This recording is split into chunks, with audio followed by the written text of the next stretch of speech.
Welcome back to New Rockstars. I'm Erik Voss, and this is a breakdown of the new trailer for Alien Romulus, the latest film in the Alien franchise, coming August 16th. It's set between the events of Ridley Scott's 1979 Alien and James Cameron's 1986 Aliens, and it is not holding back one bit with Facehugger face hugs. Alien and Aliens are two of my favorite films. I broke down every detail of them over on the Deep Dive channel. In this video, I'm gonna try to do the same for this trailer, which itself is just so brilliantly edited. I'm gonna comb through it shot by shot for every detail you might have missed. Let's get started.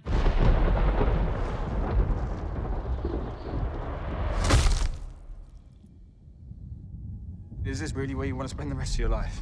You know I don't.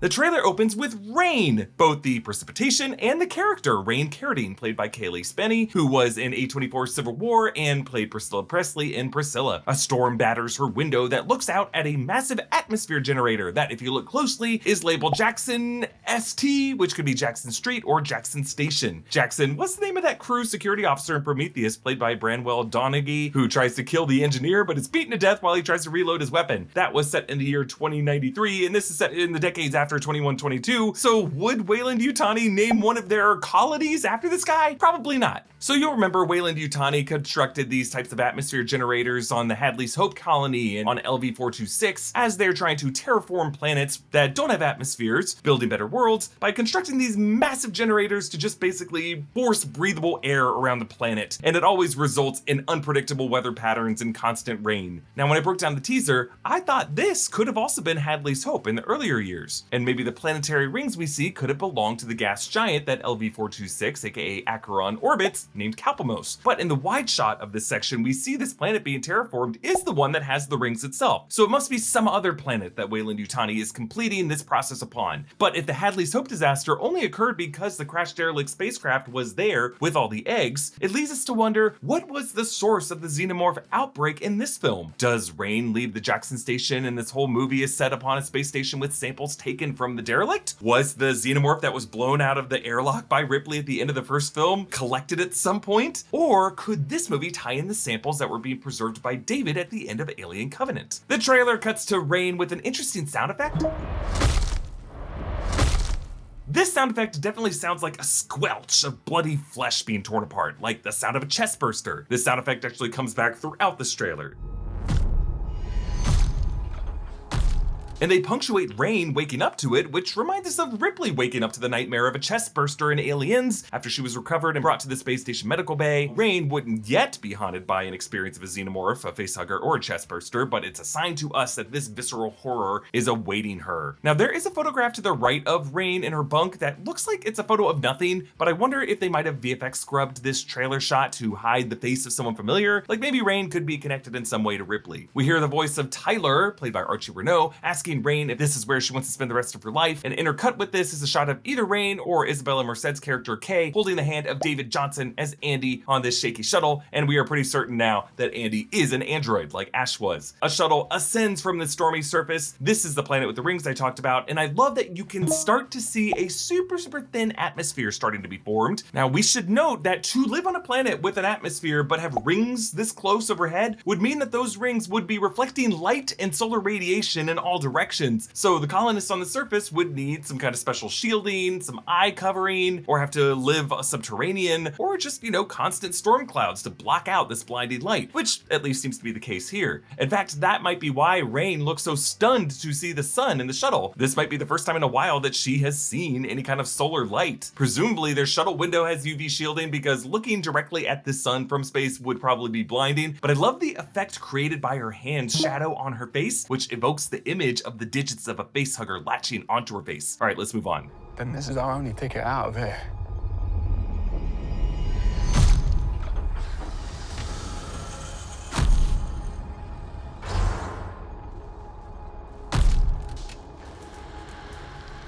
Okay, this is a shuttle that we saw in the teaser, which is labeled Corbalin 4, property of Weyland-Yutani. It approaches this floating space station. I assume this space station is called the Romulus. In the teaser shot, we saw the Weyland-Yutani logo, a W laid atop a Y. Now the W is on top of the Y because the companies merged after Weyland won the David AI patent lawsuit from Yutani. In the 1979 film, it was just called Weyland, no D, but it was only in visible text on screens and supplies throughout the Nostromo. It was never spoken aloud, and it was really James Cameron who codified it as Weyland-Yutani in the 1986 film. This metal air duct hatch opens up with a similar aperture closing design as the Nostromo air ducts in the 1979 film, when Dallas closed them off one by one, segment by segment, to try to box in the xenomorph. Obviously, that didn't work out for him. We get some shots of the space station interior, which reflects that rotten cob production design from the original film. This trailer has a great match cut on either Tyler or Bjorn leading a group with a flashlight, and on that light, we cut to an explosion of sparks in the lower maintenance level as yellow warning lights stream down the corridor from beneath the walkway. And then a familiar sight of a series of holes burned through metal floors by acidic xenomorph blood through at least 3 decks, from what I can tell, maybe even a 4th. This is a much bigger hole than the one that burned from the Nostromo medical bay when Ash and Dallas were slicing the facehugger knuckle, just releasing a tiny splash of it. So this huge hole must have been caused by an entire facehugger being obliterated. Okay, on to the next section.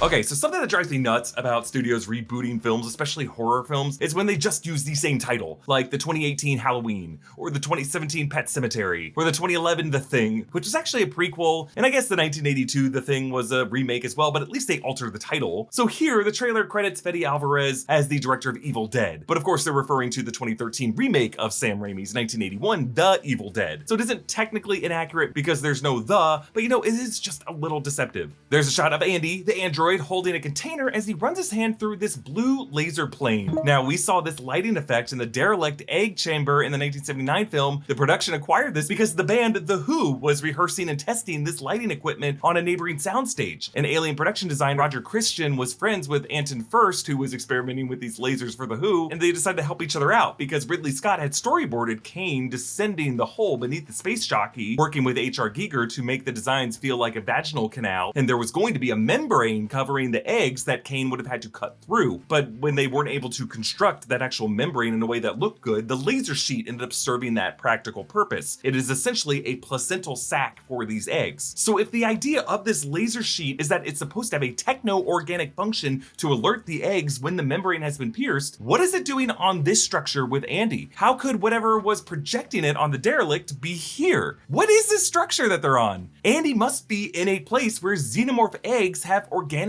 built up this laser placental layer. We hear another squelch sound effect and then this beeping. Ah, this chirp is the motion tracker sound effect from Aliens. Can't lock in. Talk to me, Hudson! Multiple signals. They're closing. The people editing these trailers clearly love the Alien franchise. I'm loving this. Similarly, the device that Navarro, Alien Wu, uses to illuminate her chest cavity to show the chest burster inside gives off the same high frequency purr that the close range motion sensors do in the 1979 Alien.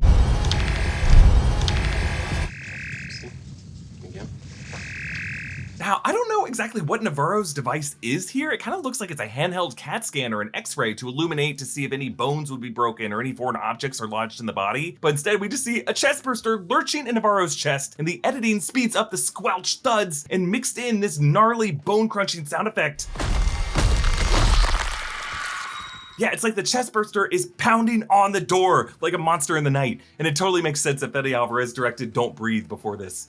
New Rockstars is full of dog people. We have a whole Slack channel devoted to pets, loaded with pics of Hank, Bubba, Jeff, Tilda, Gigi, and of course, Darla. We're obsessed with our dogs and we want to make sure they're as happy and healthy as possible, which is why we feed them Sundays for Dogs. Sundays is fresh dog food made from a short list of human-grade ingredients. It's 90% meat, 10% vegetables, and 0% synthetic nutrients. Since giving our dogs Sundays, we've noticed a ton of improvements in their health. Softer fur, fresher breath, better poops and more energy. Sundays doesn't require refrigeration or preparation because it's air dried. You just pour and serve. If you're taking your dog on the road or on a trip, it's super easy to take some with you. Every order of Sundays ships right to your door, so you never have to worry about running out, which is convenient for me and perfect for Darla. Get 50% off your first order of Sundays. Go to sundaysfordogs.com/newrockstars or use code newrockstars at checkout. All right, let's move on.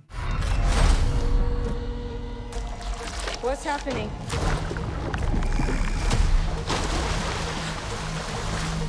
There's something in the water. What do you mean there's something in the I don't know, water? there's just something in the fucking water.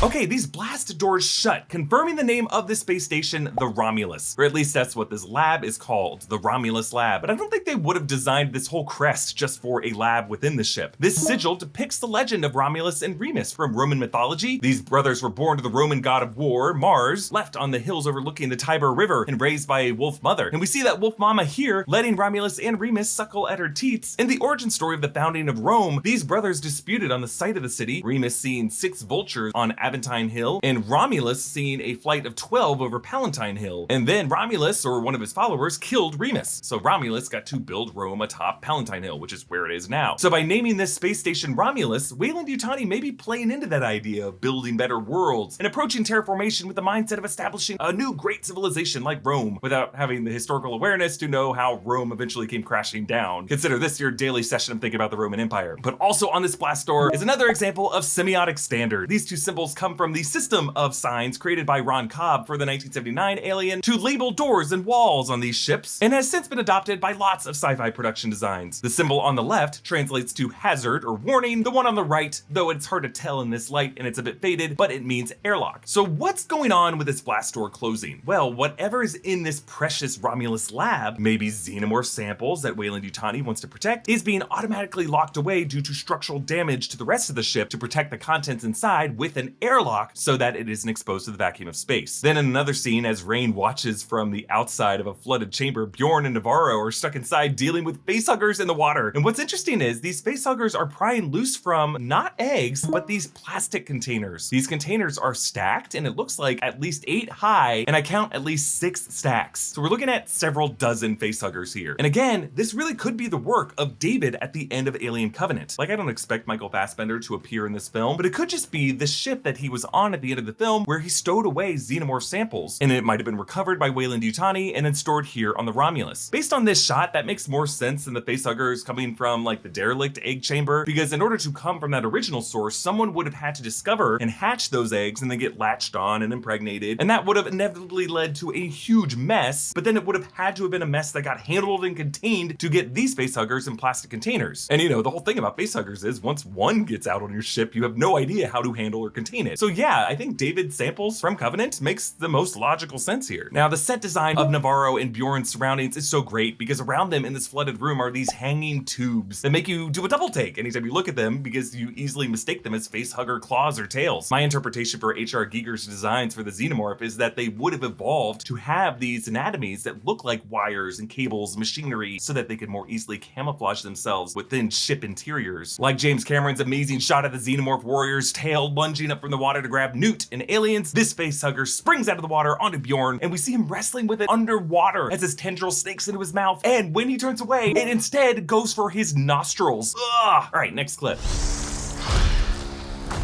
Things hunting us. Open the door, come on. Run.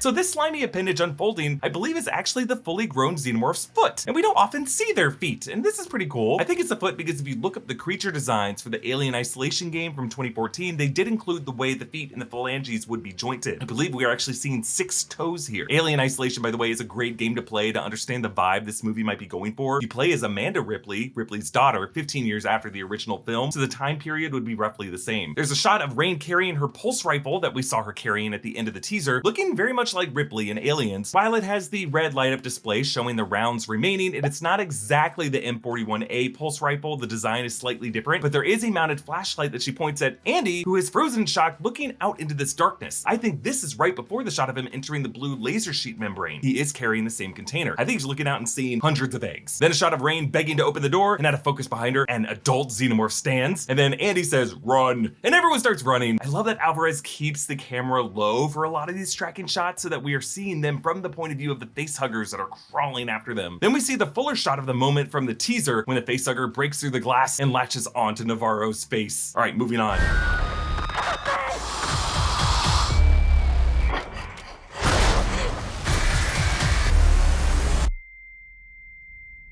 Okay, this section is structured using the classic 1979 movie tagline, "In space, no one can hear you scream," which is like the best movie tagline of all time. But instead of the word scream, they just cut to this silent shot of Kay screaming, and that's just such clever editing. We see a dripping xenomorph head craning upward, and he could just barely make out its silver teeth. This might be the one that lunges out at us at the end of the teaser. Then we get this shot of Kay screaming, blood on her face, and it's just so great because it looks like the blood is even staining Isabella Merced's teeth. It looks like she's holding Navarro here. I assume this is after Navarro dies from that chest burster that she illuminated in her chest cavity. On to the next part.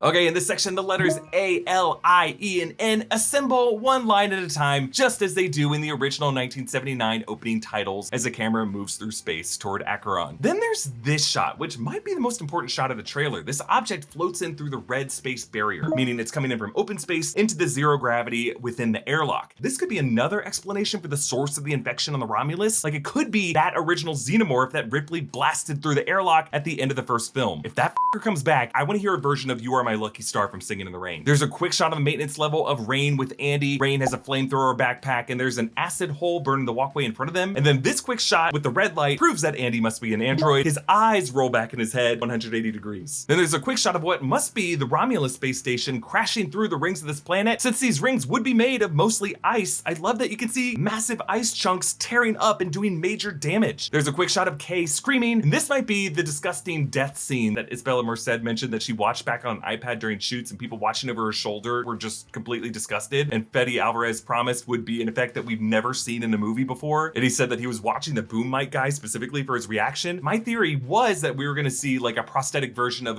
Isabella Merced's head swapped in as they yanked a facehugger off of her face, and it latched onto the insides of her throat and her oral cavity and yanked her head inside out, causing it to implode. But there is no facehugger on her face here. So based off of everything we've seen in sci-fi and media before, I'm wondering if it might be something that happens downstairs, which would be really disgusting. And I don't know how they would be able to show that without it being NC-17. Then we get this awesome shot of Rain firing the pulse rifle at the xenomorph through this fence grid, but notice that the bullets don't seem to do any damage to it, and it really just startles the alien. Now here in this shot, it's hard to see what's going on. It looks like just the head of a xenomorph, but it's like peeling out. This might be the process of an adult xenomorph shedding its husk, maybe growing out of its chestburster form. That only happened off screen in the first Alien film, but that may be what we are actually looking at here. Like, its carpals are folded over its head as it's pushing through that layer of skin. And then as Rain floats in zero gravity, the light flickers out on the completed word of alien. But what's that she's floating toward? I'm pretty sure that's floating acidic xenomorph blood. She is flying right into that with nothing to stop her. So she better pray that gravity gets turned back on at the last second so that she and the acid will just suddenly drop, and she better hope that she doesn't land to wherever that acid splashes. On to the last clip. Are you sure you want to do this? What an awesome hero shot to end this trailer. We are reminded of Ripley in Alien 3 when the xenomorph got right in her face, but Rain's line sounds like it might be her dare to the creature. Her "get away from her, you bitch" line. Like she could be saying that to the alien. The xenomorph's inner mouth juts out at her, and I love the stretchy membrane strands between the outer head's jaw, which would enable it to open extra wide like a snake who can stretch its mouth really wide to devour prey bigger than its normal jaw. Folks, I loved this trailer, and it makes me really hopeful that this film could live up to the standard of the first two films, or at least be properly frightening while exploring new elements of the creature design and practical effect wizardry. Comment down below with your thoughts. Follow me at EA Voss. Subscribe to all 3 channels in the New Rockstars network for breakdowns and news coverage of everything you love. Thanks for watching. Bye.